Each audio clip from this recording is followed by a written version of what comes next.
Hi అండి, welcome back to Gowri's kitchen. ఈరోజు మన కిచెన్ వీడియోలో స్పెషల్ ఏంటంటే మామిడికాయ సందువా చేపల ఇగురు చేస్తున్నానండి.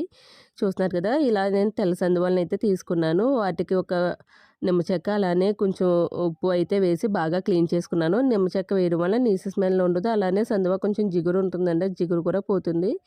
ఇగురు కోసం అయితే నేను ఒక ఉల్లిపాయ అలానే 4 పచ్చిమిర్చి, అల్లం వెల్లుల్లి వేసుకుని ఉల్లిపాయలో పేస్ట్ అయితే చేసుకున్నాను. అల్లం వెల్లుల్లి ఉల్లిపాయ పేస్ట్ని వేసి అలానే పచ్చిమిరపకాయలు కూడా వేసి బాగా ఫ్రై చేసేద్దాం.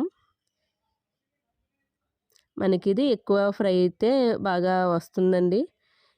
నేను చేప ముక్కలన్నిటిలో ఒక 2 ముక్కలు తీసి కొంచెం ఫ్రై చేద్దాం పిల్లలకి అన్నట్టుగా అయితే తీసి పక్కన పెట్టాను, ఈవినింగ్ స్నాక్ కింద ఉంటుందని.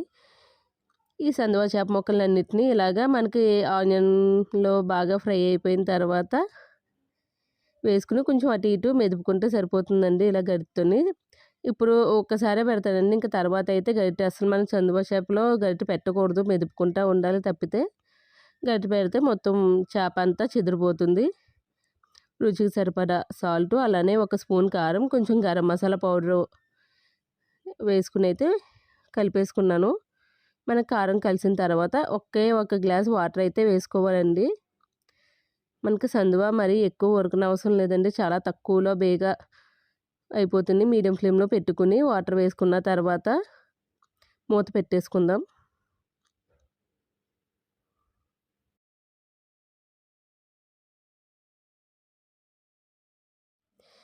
ఇక నేను మామిడికాయనైతే తీసుకుని పునసకాయ అయితే తీసుకున్నానండి. మనకి మామిడికాయ ఎంత పుల్లగా ఉంటే రుచి అంత బాగా ఉంటుంది. చూస్తున్నారు కదా, నేను బాగా అయితే కూరేసుకుంటున్నాను మొత్తం. ఇలాగ మనకి ఇలా తురుముకోవడం వల్ల మనకి ఇది కర్రీలో వేసినప్పుడు మొత్తం కర్రీలో గ్రేవీ కింద కలిసిపోతుంది.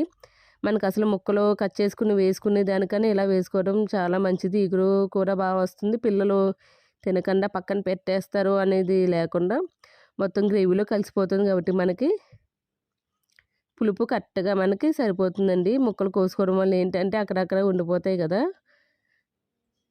ఇలా తురుముకోవడం వల్ల మనకి మొత్తం అంతా కర్రీలో కలిసిపోతుంది. అస్సలు ఎక్కడ మనకి మామిడికాయ వేసినట్టు కనిపించదు, ఆ తినేటప్పుడు ఫ్లేవర్ తప్పితే. చూస్తున్నారు కదా, కర్రీ ఎంత బాగా ఫ్రై అయ్యి ఇగురు దగ్గరికి అయితే అయిపోయింది. మనకి మామిడికాయ వేసిన తర్వాత ఒక 2 మినిట్స్ అయితే మీడియం ఫ్లేమ్లో పెట్టుకొని కట్టేసుకుంటే సరిపోతుందండి. చూస్తున్నారు కదా, మనకి చేప ముక్కలు అయితే చాలా బాగా ఫ్రై అయినాయి. అలానే గ్రేవీలో ఎక్కడ మామిడికాయ తురుము కూడా కనిపించట్లేదు. అంతేనండి, కర్రీ అయితే అయిపోయింది. మీరు కూడా చేసుకుని ఎలా ఉందో చెప్పండి. Thank you watching my videos.